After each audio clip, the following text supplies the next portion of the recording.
10 ফেব্ৰুৱাৰীৰ ভিতৰত ঘোষিত হ'ব পঞ্চায়ত নিৰ্বাচনৰ দিন। ৰাজ্যত পঞ্চায়ত নিৰ্বাচনৰ বাবে তৎপৰতা বৃদ্ধি পাইছে শাসক বিৰোধীৰ। ঘনে ঘনে সভা পাতিছে অসম গণ পৰিষদ দলে। বুথ পৰ্যায়ত সংগঠন শক্তিশালী কৰাৰ তৎপৰতা অব্যাহত ৰাখিছে বিজেপিয়ে। কংগ্ৰেছেও অব্যাহত ৰাখিছে সমানেই তৎপৰতা।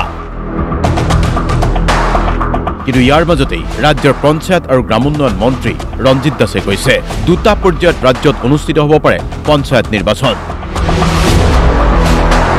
উজনি অসম আৰু নামনি অসম ভিত্তিত দুটা পৰ্যায়ত পঞ্চায়ত নিৰ্বাচনৰ পোষকতাৰ কথা কৈছে মন্ত্ৰী ৰঞ্জিত দাসে।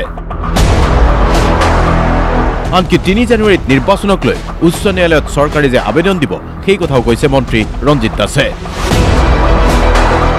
সমগ্ৰ প্ৰক্ৰিয়াটো 10 ফেব্ৰুৱাৰীৰ আগে সম্পূৰ্ণ কৰাৰ এটা কথা আছিলে। মুখ্যমন্ত্ৰী ডাঙৰীয়াই বিচাৰিছিলে 10 ফেব্ৰুৱাৰীৰ আগে সম্পূৰ্ণ হওক, কিন্তু ইয়াৰ মাজতে কিছুমান হাইকোৰ্টত আবেদন জনাইছিলে।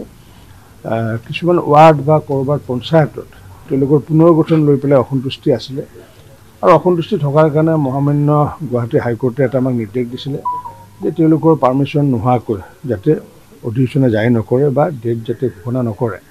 আৰু সেইটোৰ পৰিপ্ৰেক্ষিতত আমি আমাৰ পঞ্চায়ত আৰু গ্ৰামোন্নয়ন বিভাগৰ পৰা আমি লিভ পিটিশ্যন এখন আমি ছাবমিট কৰিম অহা 3 তাৰিখে। মূলতঃ অসম সাহিত্য সভাৰ অধিৱেশন আৰু শংকৰ সংঘৰ অধিৱেশনৰ পিছতেই নিৰ্বাচনৰ দিন ঘোষণাৰ পোষকতা কৰে মন্ত্ৰী ৰঞ্জিত দাসে। 31 জানুৱাৰীৰ পৰা 4 ফেব্ৰুৱাৰীলৈ পাঠশালাত অনুষ্ঠিত হ'ব অসম সাহিত্য সভাৰ অধিৱেশন। 5 ফেব্ৰুৱাৰীৰ পৰা শ্ৰীমন্ত শংকৰদেৱ সংঘৰ অধিৱেশন অনুষ্ঠিত হ'ব যোৰহাটত। এই দুই জাতীয় সংগঠনৰ অধিৱেশনৰ পিছতেই পঞ্চায়ত নিৰ্বাচনৰ দিন ঘোষণাৰ পৃষ্ঠপোষকতা কৰিব খোজে মন্ত্ৰী দাসে। অসমৰ আমাৰ অন্যতম এক জাতীয় অনুষ্ঠান আমাৰ অসম সাহিত্য সভা। অসম সাহিত্য সভাৰ অধিৱেশন যিহেতু এবাৰ পাঠশালাত হ'ব 31 তাৰিখৰ পৰা আমাৰ 4 ফেব্ৰুৱাৰীলৈ, আৰু ইপিনে 5 তাৰিখৰ পৰা যোৰহাটত হ'ব শংকৰদেৱ সংঘৰ অধিৱেশন। গতিকে শংকৰদেৱ সংঘৰ অধিৱেশন এটা জাতীয় অনুষ্ঠান, সাহিত্য সভাও জাতীয় অনুষ্ঠান। সেই দুটা অনুষ্ঠানত যাতে কোনো ধৰণৰ যাতে এফেক্ট নাহে, যাতে কোনো অসুবিধা নহয়, কাৰণ কিয় নিৰ্বাচন বুলি ক'লে যিহেতু গাড়ীকে আদি কৰি বিভিন্ন ধৰণৰ আমি অধিগ্ৰহণ কৰাৰ কথা থাকিব, আৰু যেতিয়া আমি সমগ্ৰ অসমতে গাড়ীসমূহ অধিগ্ৰহণ কৰিবলগীয়া হ'ব তেতিয়া নিশ্চিত ওপৰত তাত কিছু ক্ষতি হোৱাৰ সম্ভাৱনা আছে। গতিকে মুখ্যমন্ত্ৰী ডাঙৰীয়াই মোক এইটো দায়িত্ব দিছে যাতে সেই দুটা অনুষ্ঠানত যাতে কোনো ক্ষতি নোহোৱাকৈ আমি যাতে এই নিৰ্বাচন অনুষ্ঠিত কৰিব পাৰোঁ তাৰ কাৰণে ব্যৱস্থা আমি ল'ম। পঞ্চায়ত নিৰ্বাচনৰ দিন ঘোষণা কেতিয়া কৰা হ'ব সেই কথা স্পষ্ট নহয় যদিও ৰাজনৈতিক দলসমূহৰ মাজত পঞ্চায়ত নিৰ্বাচনক লৈ তৎপৰতা অব্যাহত আছে।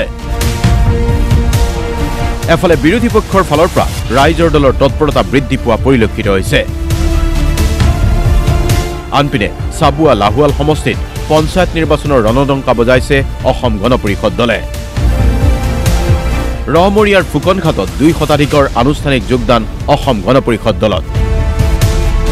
আৰু এই অনুষ্ঠানৰ নেতৃত্ব লৈছে চাবুৱা সমষ্টিৰ অগপৰ বিধায়ক পুনাকন বৰুৱাই। আজি ফুকনাঘাট অঞ্চলত অসম গণ পৰিষদ দলৰ ফুকনাঘাট আঞ্চলিক সমিতিৰ উদ্যোগত বৃহৎ যোগদান এটা অনুষ্ঠান আছিল। এই যোগদান অনুষ্ঠানত প্ৰায় 250 লোকে অসম গণ পৰিষদত যোগদান কৰিছে। তাৰ ভিতৰত ফুকনাঘাট গাঁও পঞ্চায়তৰ অন্তৰ্গত বিভিন্ন ৱাৰ্ডৰ পৰা বহুসংখ্যক পুৰুষ, মহিলা, যুৱক যুৱতীসকল যোগদান কৰিছে। আৰু তাৎপৰ্যপূৰ্ণ কথাটো হৈছে যে চাহ জনগোষ্ঠীয় চাহ বাগিচাৰ লোকসকল উঠি আহি দলে বলে অসম গণত যোগদান কৰিছে।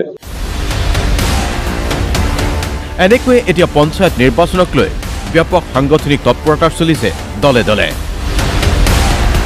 অগপই যোগদান সমাৰোহ আয়োজন কৰাৰ বিপৰীতে অখিল গগৈয়ে ঠায়ে ঠায়ে আয়োজন কৰিছে ৰাজনৈতিক সভাৰ। আৰু ইয়াৰ মাজতেই সাংগঠনিক স্থিতি শক্তিশালী কৰাৰ বাবে প্ৰতিটো দলে এতিয়া তৎপৰতা বৃদ্ধি কৰিছে। অসম জাতীয় পৰিষদ, তৃণমূল কংগ্ৰেছৰ পৰা নিখিল ভাৰত কংগ্ৰেছ কমিটিলৈকে সকলো এতিয়া ব্যস্ত পঞ্চায়ত নিৰ্বাচনক লৈ। Bureau report DY 365।